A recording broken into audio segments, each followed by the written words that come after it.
Section 32B, Part 1 of the third schedule of the 1999 Constitution provides that revenue allocation formula and the principles in operation be reviewed from time to time to ensure conformity with the changing realities, provided that any revenue formula which has been accepted by an act of the National Assembly shall remain in force for a period of not less than 5 years from the date of commencement of the act.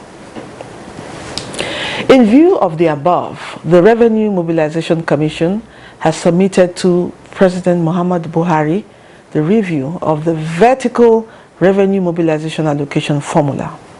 Presenting the proposed vertical revenue allocation formula, Chairman, Revenue Mobilization Allocation Commission was guided by the need for distributive justice, equity, and fairness as enshrined in the Nigerian Constitution. The report recommends a reduction of 3.33% from the current federal government allocation, as well as an increase of 3.07% and 0.44% for states and local governments. With the new recommendation, federal government has 45.17%, state government 29.79%, local government 21.04%.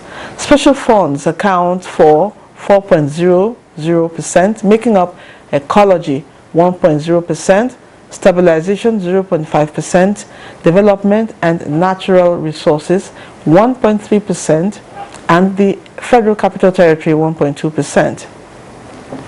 Receiving the report, President Muhammadu Buhari said, as an advocate for grassroots development, he remains committed to ensuring that all tiers of government are treated fairly, equally, and justly in the sharing of natural resources.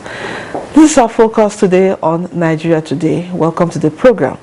I am Lydia Ochi. We're glad to have you join us.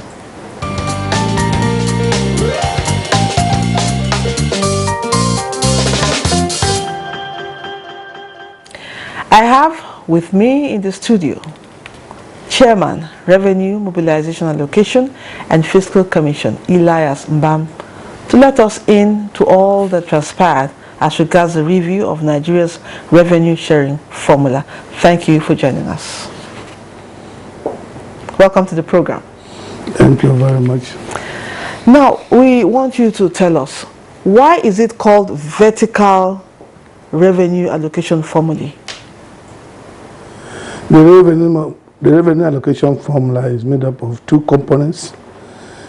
The vertical is the allocation between the three tiers of government: the federal, the state, and local governments. We also have the horizontal, which is the allocation among the states. Because after the states have gotten their own share, there's also a formula of sharing it among themselves, like population, like school enrollment, and so on. So the one that is for the three tiers, sharing among the three tiers, is a vertical allocation formula. Okay. The horizontal is sharing among states or among local governments. Okay. Now, we have seen the proposed sharing formula for revenue allocation. What were the parameters that were used to arrive at this new formula? Well, the parameters are very exhaustive. We applied objective and subjective approaches. Okay. In the objective, secondary data were received from the Central Bank of Nigeria, from the Nigerian Bureau of Statistics, from the Accountant General of the Federation, and Ministry of Finance, outlining the revenue profiles of each tier of government from 2010 to 2020. And the analysis of that will give you an idea of how much each tier of government uses to service its responsibility. Okay. That is the objective. The subjective is the views received through memoranda, through advice from leaders and other statesmen, civil societies, the states, local governments, the federal government, and the organized private sector. Those views are analyzed, and that's what we call the subjective. Two of them are now combined to give us what is fair, just, and equitable. So how long did this process take for you to arrive at this? Well, I would say about a year that it took us, because we did a lot of things. We started by reviewing, carrying out a literature review of all revenue allocation since pre-independence to date. Two, we carried out studies on fiscal matters related to revenue allocation. We also studied the other federations that have similar structure like Nigeria, to know what they are doing and the experiences they have that we can utilize.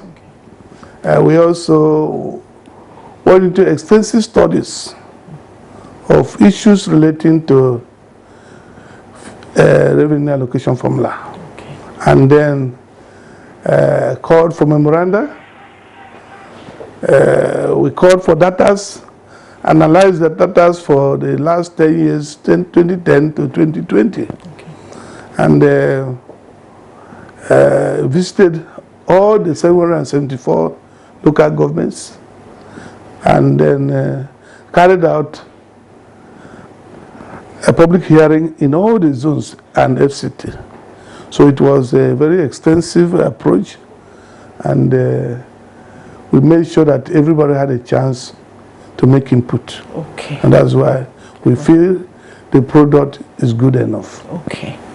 Now, the proposed sharing formula is a clear departure from the initial 52.68% for the federal government. Do you think this 45.7 or 17% is fair enough, and the federal government will allude to it? First of all, they were not getting 52%. 52% included special fund. What they were getting was 48.18 or so. Well,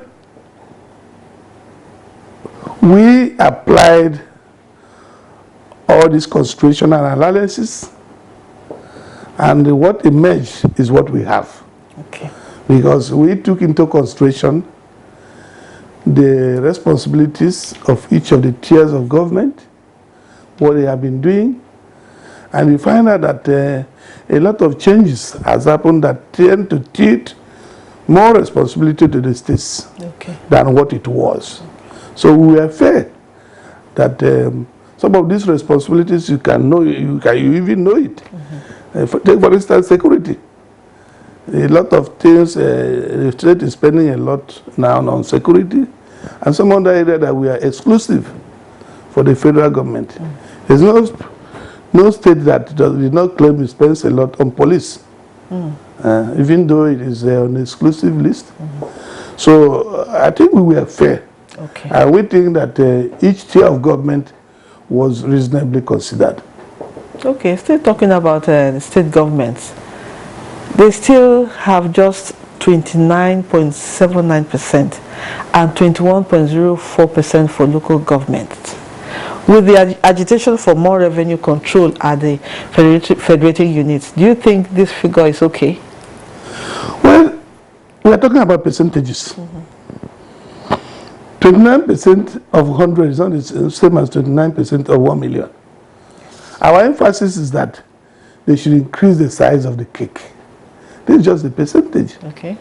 It's not an amount. And if they increase the size, I can tell you the percentage will be there. Most states are not utilizing the opportunity they have in the states. because many of them has not exploited the internal revenue generation of their respective states. Okay. They depend fully or to a great extent on revenue from the federation account, which is wrong. So I think that this percent, a consideration of their responsibility and other responsibility of other tiers of government is fair enough, and they still have opportunities to increase it. Increase it, okay. Now, why is the Federal Capital Territory under special funds? Is the FCT not having the same status as states? The law says that the only beneficiaries of the federation account is the federal, state, and local governments. It did not include FCT. Okay. But we all know that the FCT has a responsibility, and that responsibility must be carried. So after the modification order of 2004, those special funds are now grouped and paid along with the share of the federal government. And that is why at times people misread the allocation to federal government, because it includes the special fund. So in this context, the FCT is not considered as a state, and they cannot benefit from the federation account directly. Okay. Is that why they are giving just 1.2% allocation? Well, if you divide 29 by 36, you find that no state gets up to 1%. Okay. That's why I say we have to be careful in the figures. Look at 774 local governments sharing 21%. So for an institution or for FCT to have 1.2, it means that it's getting more than any state. And I think it's fair and reasonable. Thank you. Well, now we understand better, but we'll get to hear more from you. But now let's take a break to hear what Nigerians are saying about this new development. Stay with us.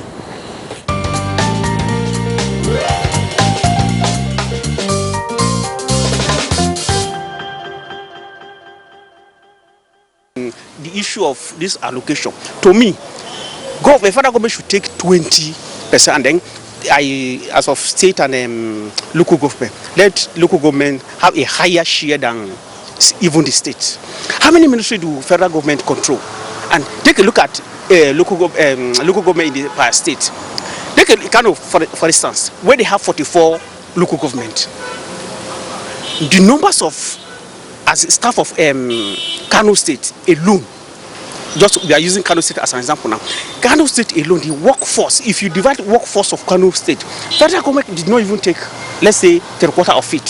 So that means a state have much more to do compared to federal government. This sharing formula, it has to be stopped.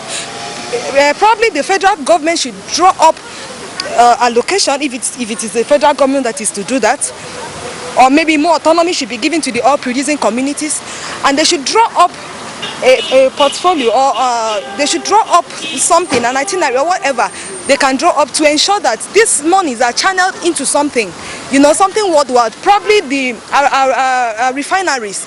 Refineries could be constructed, other than just sharing it, and then these guys just keep on eating, and then the endless cycles just continues. If this allocation is given to the state government, mind you, a lot of local government don't see it, because a lot of chairmen in the local government are living at the mercy of the governor. You don't even have the moral pedigree or financial muscles to ask the governor, where is my own share? Because you know how they manipulate to get you in.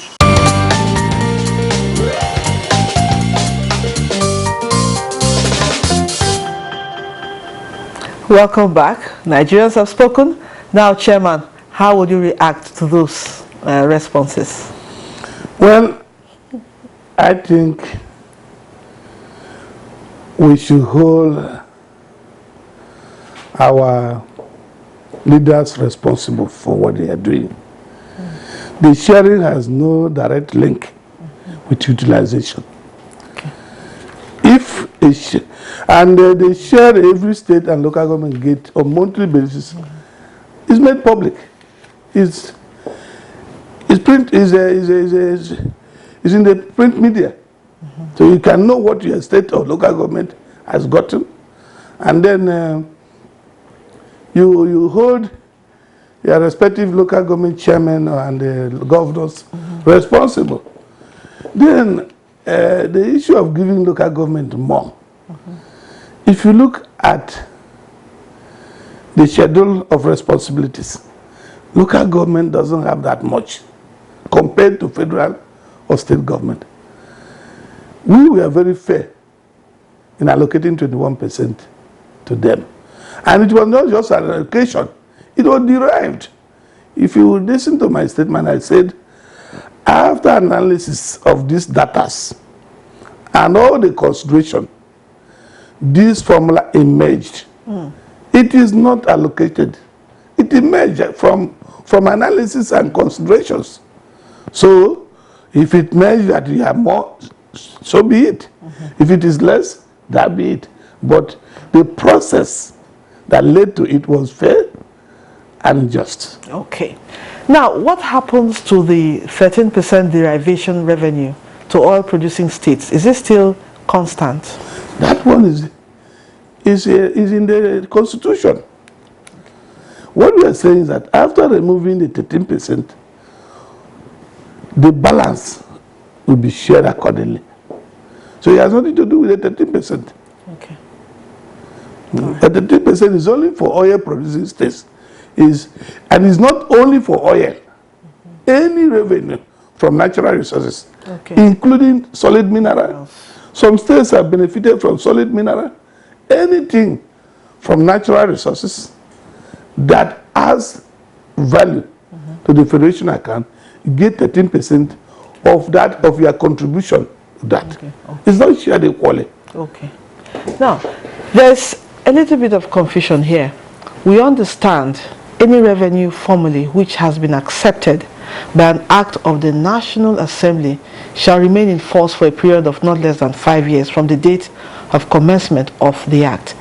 But now we learn that the last review was done 19 years ago. That was in 1992. Why did it take so long? Well, a lot of factors came into play. One of them is the political will. There were several attempts that had been made, and somehow along the way, there wasn't the political will. So I really commend the president for this political will to allow the process to get this far. Then two, it has, what it means by any formula that has been accepted by an act of the National Assembly shall remain in force for not less than 5 years. Take for instance, if at the end of the day this year, the National Assembly approves an act, the president signs it and it becomes an act, you cannot review it until a minimum of 5 years. But unfortunately, it doesn't have maximum. Okay. So nobody has contravened the law. It has minimum that once is accepted as an act of the National Assembly, you must stay at least 5 years before reviewing it again. Well, 19 years is a long time. 19 years is in the other lower ones, which I say it doesn't have. He didn't say you must review it before. Okay. Or he rather has a provision for the time it will take after accepting it as an act of the National Assembly. Okay. But he didn't say it must be reviewed within a specified time. No, he didn't say that. We hope it doesn't take 19 years again. Now, well, that is why you should commend the president for this political will. Okay. Now, from the submission of the proposed new sharing formula, what is the next step and when are we likely to have a final document of the new sharing formula for revenue allocation? The law says the revenue mobilization will review it and present his advice to Mr. President. Mr. President will then present it to the National Assembly. The National Assembly will consider it and pass it as a deemed fit. Of course, return it for President to sign. So it is from the revenue mobilization to the President, and from President to the National Assembly. Okay. All right. Now, how would you describe President Buhari's disposition to this new formula? I think he has demonstrated the love for this country. He has demonstrated fairness, because ordinarily some people may not want to allow something that they are disadvantaged. He saw the formula. Even during the presentation, the federal government accepted that they will accept a less listing in their presentation. Okay. So it has spoken a lot about our president. Yes. He cares about fairness. He cares about justice. And he cares about all tiers of government. So, Chairman, when are we likely to see the final judgment of this review? It is difficult for me to say that, because they are no more under my control. Last time I told you when I would be ready, and I was ready. This time, I think your guess will be as good as mine. Okay, now finally, we would like you to tell us, at what intervals do we see a review, future review of revenue sharing formula? Well, after 5 years, if the need arises, it should be reviewed. But I cannot, unless they review the law and make it mandatory that it must be reviewed after a particular number of years. There are factors that makes it necessary, because they said to conform. We review it from time to time to ensure conformity with changing realities. If there are changes after 5 years, you need to review it to reflect that. And if you watch what has happened since the last review, a lot of changes has happened. A lot of changes. So, including state creation, local governments, including some policies that has come up, like the regulation, and so on and so forth. Okay. So, after 5 years, those responsible, that's the revenue mobilization, will look at it. Okay. And if there are reasonable changes, they need to review it to conform with these changes. Okay. Now, when this is finally approved, what advice would you have for the 3 tiers of government on utilization? Well, first is discipline. They should have fiscal discipline. 2, they should diversify. We should not. This formula is only for the federation account. We should look beyond the federation account by diversifying, by looking for other sources of revenue to increase the internally generated revenue.